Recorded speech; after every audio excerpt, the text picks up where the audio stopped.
Phone केला मला त्यांनी आणि फोन केला तेव्हा बाळासाहेब मी कुठे होतो माहिती आहे का?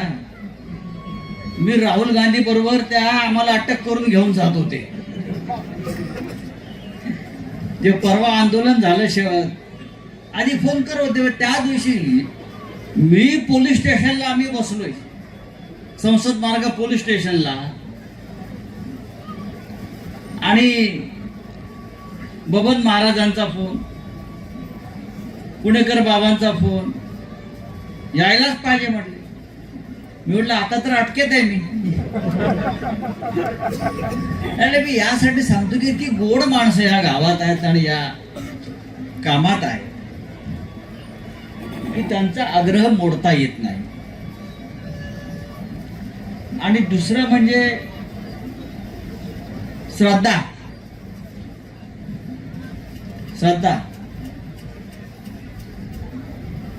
माझी सुद्धा श्रद्धा या देवस्थानावर आता बसली.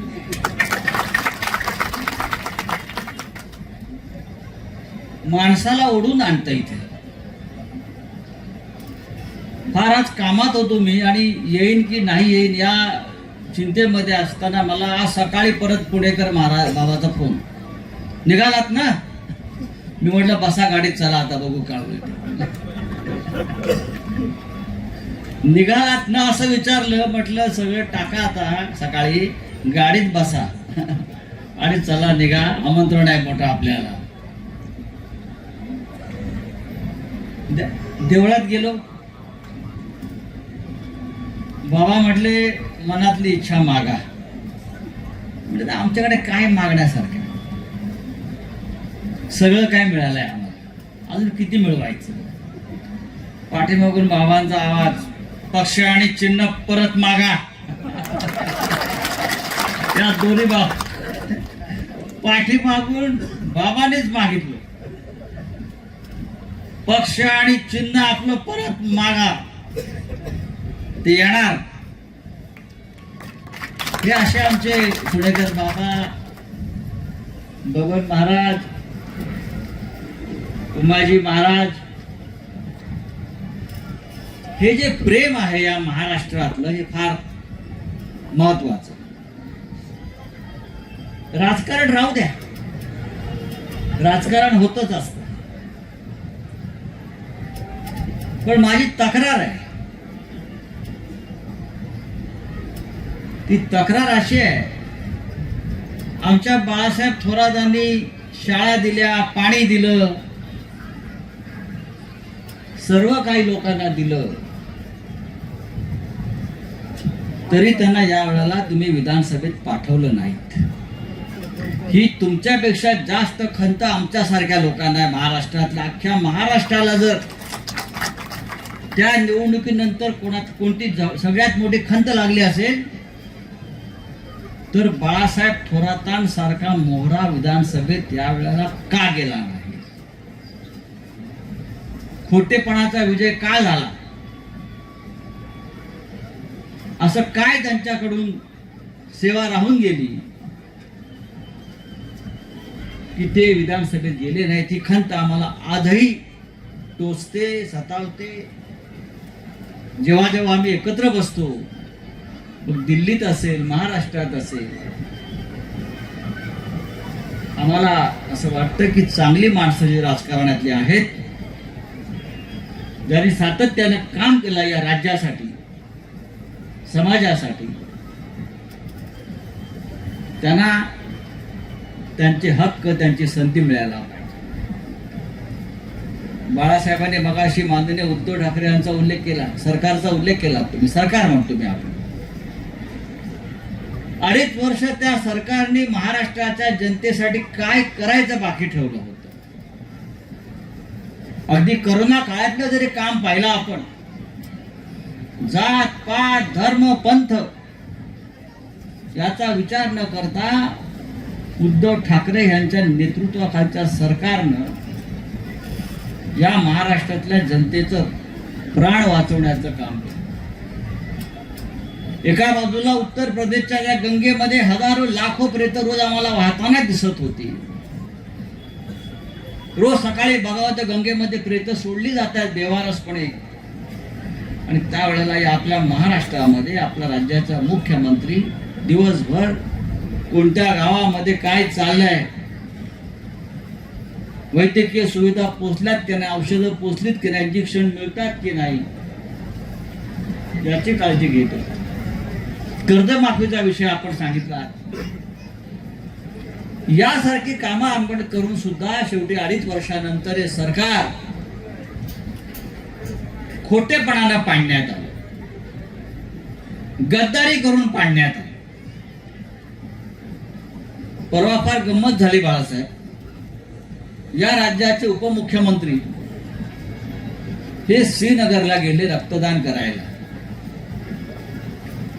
आम्ही ते पाहिलं, ते रक्तदान करतायत, सैनिकांना रक्त देणार.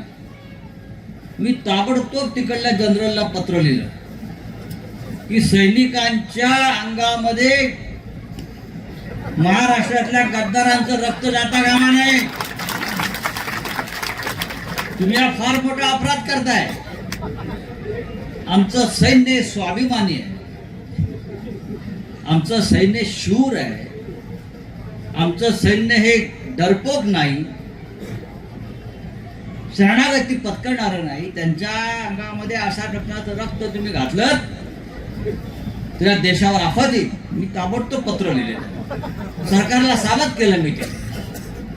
तर अशा प्रकारचं राज्य, इथे राजकारणाचा विषय मला फार करायचा नाही, आमच्या थोरात साहेबांनी काढला म्हणून थोडं मी त्याला आपलं. पण बाळासाहेब, हे दिवस जाणार आहे. या देशामध्ये राहुल गांधी यांच्या नेतृत्वाखाली सध्या जे तुफान उठलेलं आहे, राहुल गांधींसारखा नेता, मी सातत्याने त्यांच्याबरोबर, जरी मी दुसऱ्या पक्षाचा असलो तरी मी सातत्याने बोलणारा माणूस आहे. देशाचं नेतृत्व खरं तर राहुल गांधीच करतील. रोज खोटेपणाचा बुरखा पाडतोय. सरकार सत्तेवरती कसं आलं महाराष्ट्रात आणि देशामध्ये? बनावट मतदार, खोटे मतदार, कुठे मतदार लाखोनी गाळायचे, कुठे टाकायचे. महाभारतामध्ये 100 कौरव आहेत आणि आपल्याला आश्चर्य वाटतं कधी कधी की एका बापाला आईला 100 पोरं कशी होऊ शकतात. कौरव 100 पोरं झाली. पण ते आता मला खरं वाटतंय मतदार याद्या पाहिल्यावर. त्या वाराणसीमध्ये, लखनौमध्ये एका एका घरामध्ये एका आई बापाला 100 पोरं दाखवली.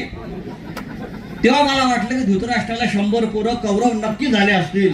कारण ह्या कलियुगात सुद्धा मतदार यादीमध्ये एकेका बापाला, एकेका आईला 100 100 पोरं आहेत.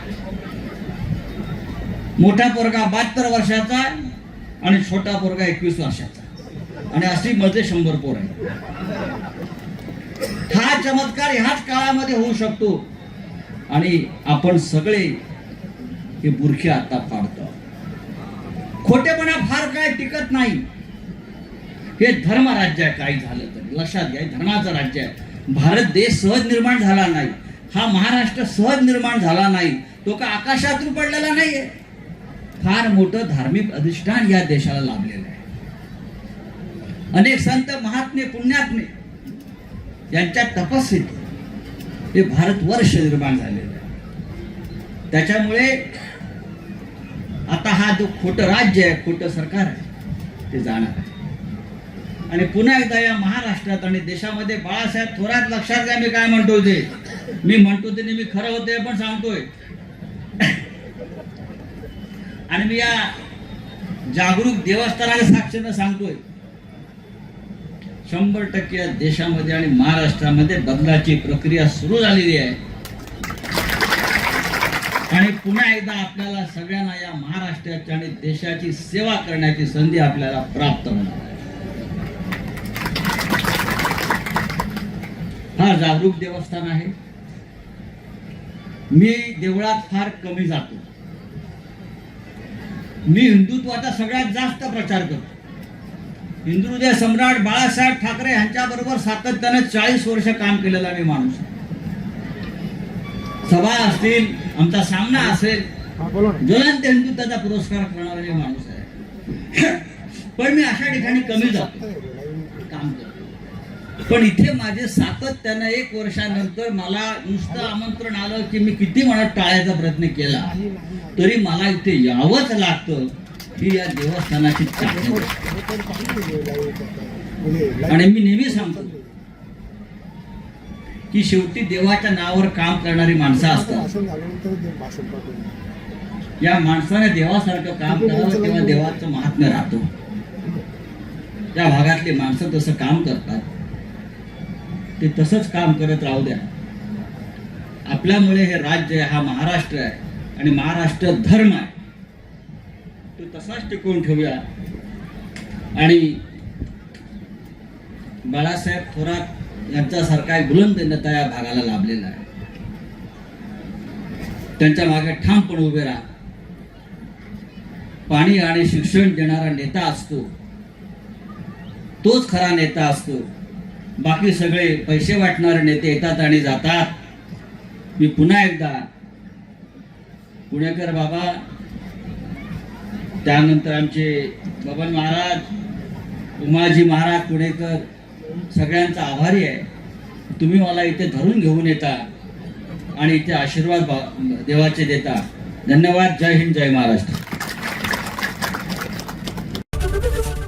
एबीपी माझा, उघडा डोळे बघा नीट.